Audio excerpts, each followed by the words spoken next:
কাজ থেকে আসার পথে অটো থেকে নেমেই দেখি এরকম একটা লাইটিং বেশ কিন্তু সুন্দর লাগে। মানে বেশ একটা মন ভালো হয়ে যায়। কারণ এইরকম লাইটিং দেখলেই আমার মনে হয় যে হ্যাঁ, সত্যিকারের মা চলে এসছে। আর এখানে দেখো কত সুন্দর করে লাইটিংগুলো সাজানো। আর এই সময়টায় না যতই টেনশনে থাকি, যতই কাজের চাপ থাকুক মনটা বেশ ভালো হয়ে যায় এই লাইটিংটা দেখলে। কারণ এই বাঙালিদের আমাদের কিন্তু বছরে একবারই পুজো আসে।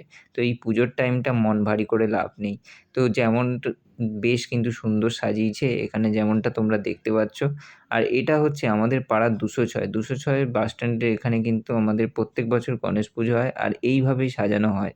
বেশ কিন্তু ভালো লাগছিল। আর প্রতিমাটা তো তোমাদের এখনো দেখাইনি। দেখলে তোমাদেরও মন জুড়িয়ে যাবে, চোখ জুড়িয়ে যাবে। এত সুন্দর এখানে আমাদের প্রতিমাটা বানিয়ে আসে।